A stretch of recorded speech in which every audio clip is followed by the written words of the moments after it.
हमारी पिछली वीडियो में जो स्क्रीन प्रिंटिंग की वीडियो थी उसको आपने बहुत ज़्यादा प्यार दिया।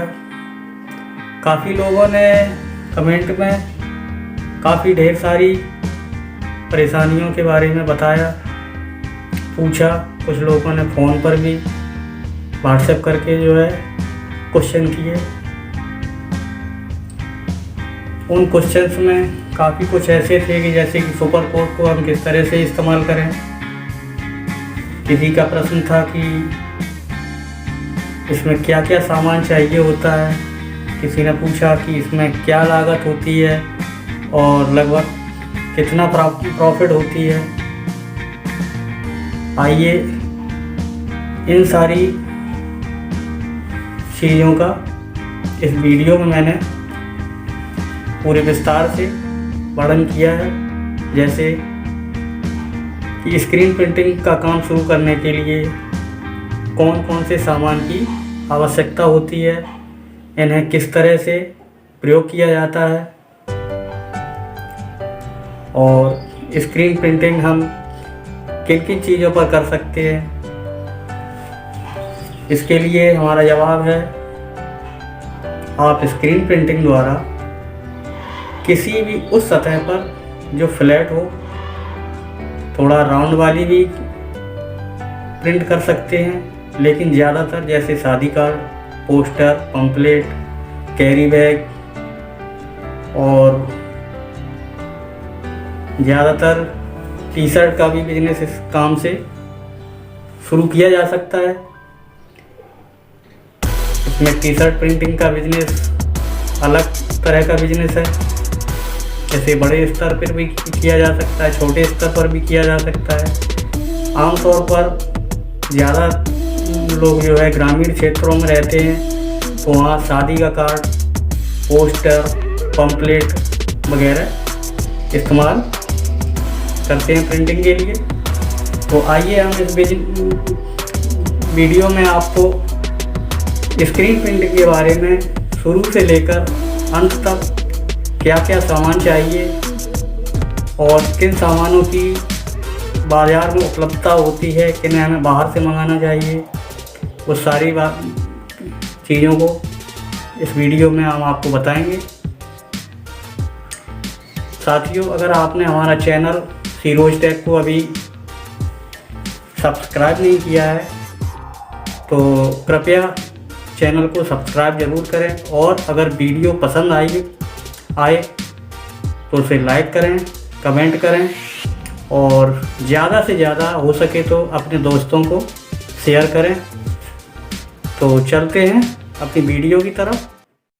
स्क्रीन प्रिंटिंग के लिए सबसे पहले हमें एक फ्रेम की आवश्यकता होती है, जिस पर एक कपड़ा चढ़ा होता है।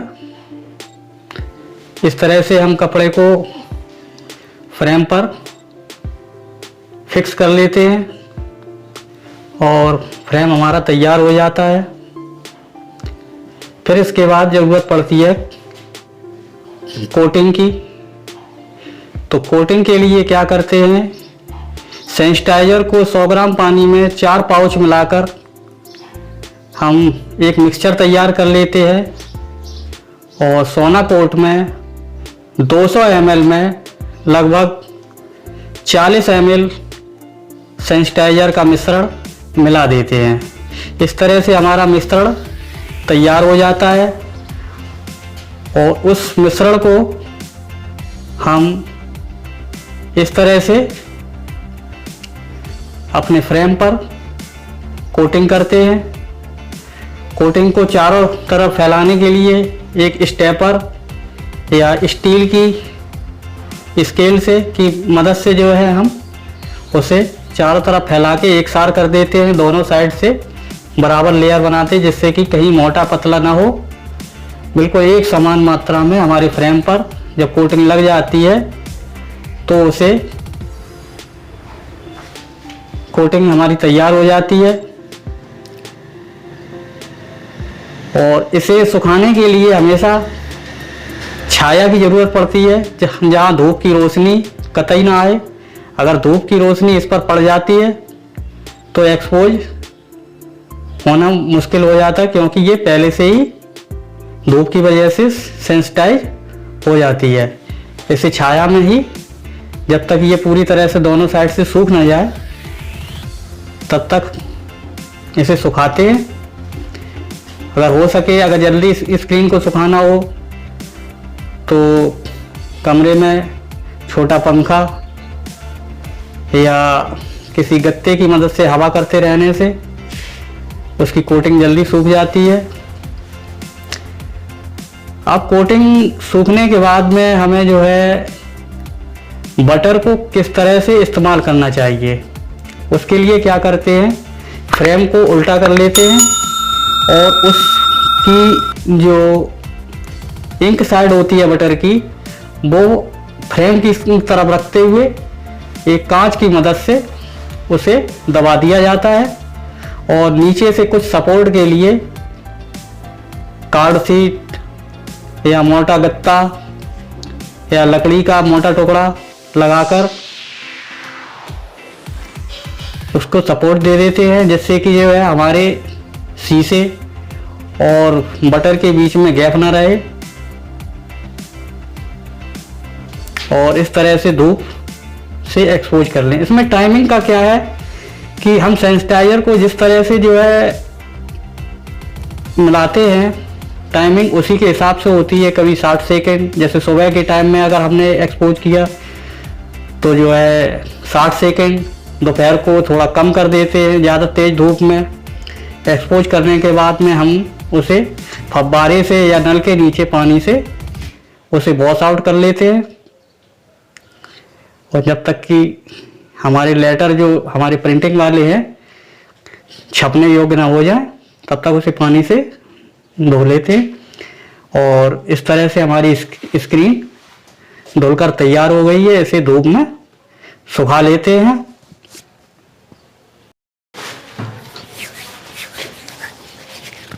ये धूप में सूखकर हमारी स्क्रीन लगभग तैयार हो गई। अब इसमें सामान क्या क्या लगे। प्रिंटिंग के लिए एक हमें फ्रेम चाहिए होता है। फ्रेम को कसने के लिए एक क्लैंप की आवश्यकता होती है। इस तरह से हम जो है अपने फ्रेम को क्लैंपों के द्वारा कस लेते हैं अपनी टेबल पर। और रंग को आगे पीछे करने के लिए स्टेपर की आवश्यकता होती है। और स्याही के डिब्बे होने चाहिए। आपको जिस कलर की प्रिंटिंग करनी हो उस कलर के डिब्बे आपके पास होने चाहिए।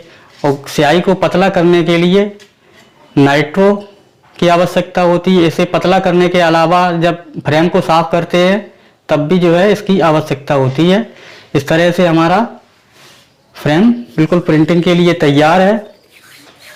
आइए आगे की प्रोसेस हम देखते हैं। फ्रेम को टेबल पर कसने के बाद में जो हमारा फ्रेम खाली दिखाई दे रहा है उसको कवर करने के लिए सेलो टेप के द्वारा सीलिंग करनी पड़ती है। ये सीलिंग क्यों करनी पड़ती है, इसकी आवश्यकता इसलिए होती है क्योंकि जो है हमारी इंक जो है फ्रेम के किनारे पर जाकर हमारे छपने वाले आइटम को खराब न कर दे। तो उसके लिए हम चारों ओर से सीलिंग कर देते हैं जिससे इंक नीचे न जाए।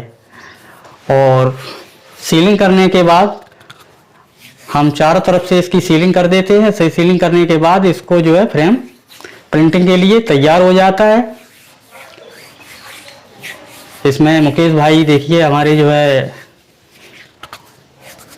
फ्रेम की सीलिंग कर रहे हैं और अभी कैरी बैग छापेंगे। आपको पूरा प्रोसेस दिखाएंगे। ये हमारा प्रिंट का प्रोसेस हो तो ऊपर फ्रेम, नीचे जो है हम जो हमारा मटेरियल होता है छपने के लिए वो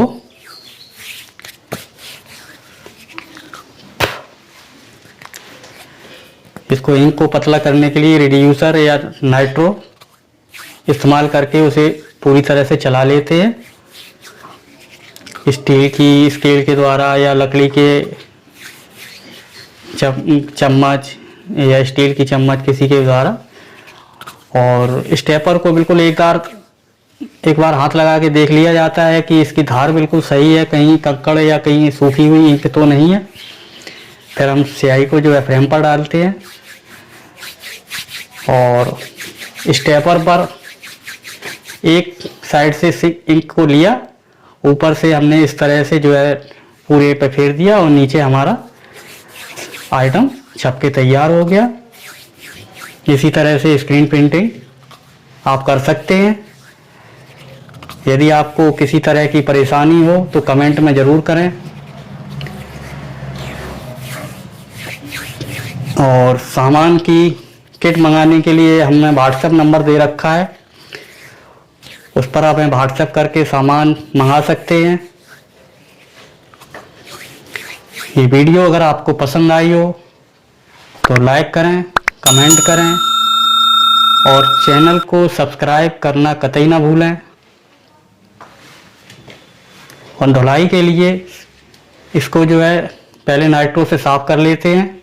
साफ़ करने के बाद इस पर ब्लीचिंग पाउडर का इस्तेमाल करके पहले पानी से थोड़ा गीला कर लिया, फिर उस पर ब्लीचिंग लगा के 5 मिनट रख दिया। उसके बाद चारों तरफ से जितनी भी कोटिंग है उसको साफ़ करने के लिए हम जो है ब्लीचिंग से उस फ्रेम को साफ़ कर देते हैं। वीडियो देखने के लिए बहुत बहुत धन्यवाद।